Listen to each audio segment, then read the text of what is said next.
Hi friends, বাবুস কিচেনে সবাইকে welcome করে আজ আমি আপনাদের সামনে আরও একটি রেসিপি নিয়ে হাজির হয়েছি।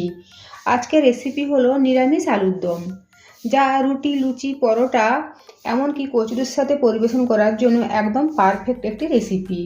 তার জন্য যা যা রেসিপির দিকে আমি কিভাবে বানিয়েছি নিরামিষ আলুর দম, আর ভিডিওটি স্কিপ না করে লাস্ট পর্যন্ত দেখার জন্য অনুরোধ রইল। আলুর দম বানানোর জন্য আমি এখানে 3টে বড় সাইজের আলু 4 ভাগ করে কেটে নিয়েছি, ঠিক এভাবে।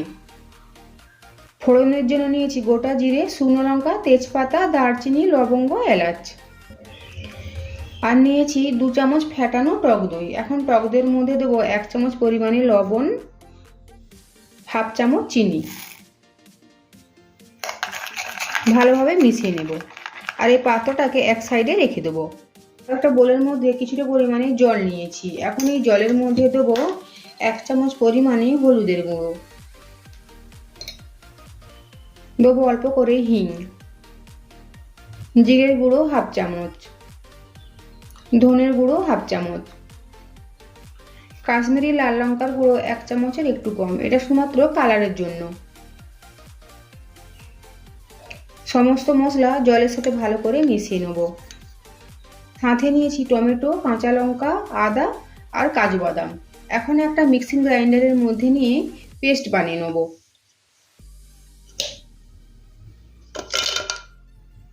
দেবো অল্প পরিমাণে জল। দেখুন, আদা, টমেটো, কাঁচা লঙ্কা আর কাজু বাদামের পেস্ট বানিয়ে নিয়েছি। এখন যাব নেক্সট স্টেপে। রান্নার জন্য কড়াই বসিয়ে দিয়েছি। কড়াইয়ের মধ্যে এখন দেবো সাদা তেল। আপনারা চাইলে সর্ষের তেলও বানাতে পারেন। তেল গরম হয়ে গিয়েছে। এখন তেলের মধ্যে দেবো কেটে রাখা আলু,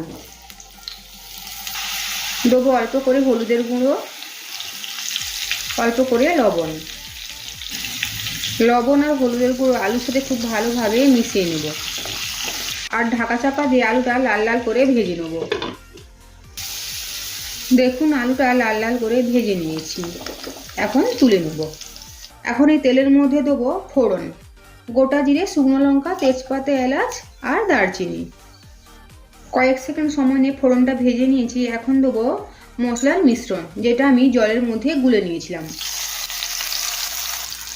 কিছুক্ষণ সময় নিয়ে মশলাটা কষিয়ে নেব। মশলাটা কষানো হয়ে গিয়েছে, মশলা থেকে তেল ছাড়তে শুরু করেছে। এই সময় দেবো টমেটো, আদা, কাঁচা লঙ্কা, কাজু বাদামের পেস্ট। মশলাটা আবারও ভালো করে কষিয়ে নেব। টমেটো, আদা, কাঁচা লঙ্কা মশলার সাথে ভালোভাবে কষিয়ে নিয়েছি। এখন দেবো টক দই। টক দই মশলার সাথে ভালোভাবে আবারও কষিয়ে নেব। টক দই দেওয়ার সময় গ্যাসের ফ্লেম একদম কমিয়ে রাখতে হবে। আর কিছুক্ষণ সময় নিয়ে একটু এভাবে সমানে নেড়ে নিতে হবে, নইলে দইটা ফেটে যেতে পারে। সমস্ত মশলা খুব ভালোভাবে কষানো হয়ে গিয়েছে। মশলা থেকে তেল আলাদা হয়েছে। এখন দেবো আগে থেকে ভেজে রাখা আলু, আর দেবো কড়াইশুঁটি। গ্রেভির সাথে আলু খুব ভালোভাবে মিশিয়ে নেব। আর গ্যাসের ফ্লেম মিডিয়াম টু হাই রেখে 2 থেকে 3 মিনিটের জন্য আলুটা মশলার সাথে একটু কষিয়ে নেব। গ্রেভির সাথে আলু কষিয়ে নিয়েছি। এখন দেবো গরম জল, দেবো হাফ চামচ মতো লবণ। খেয়াল রাখতে হবে টক দইতেও লবণ দেওয়া ছিল, আর আলুগুলো ভাজার সময় কিছুটা লবণ দেওয়া ছিল। ঢাকা চাপা দিয়ে আলুগুলো ভাজার জন্য আলুগুলো অনেকখানি নরম হয়ে গিয়েছে। এখন ঢাকা চাপা দিয়ে রান্না করে নেব যতক্ষণ পর্যন্ত আলুগুলো ভালোভাবে সেদ্ধ হয়। ঢাকাটা সরিয়ে নিয়েছি। আলু খুব ভালোভাবে সেদ্ধ হয়ে গিয়েছে। এখন ওপর থেকে ছড়িয়ে দেবো কোচানো ধনেপাতা, আর গ্যাসের ফ্লেম অফ করে দেবো।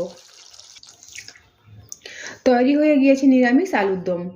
আজকের আমার এই রেসিপি যদি আপনাদের ভালো লেগে থাকে তো অবশ্যই লাইক, শেয়ার, কমেন্ট ও সাবস্ক্রাইব করার জন্য অনুরোধ রইল।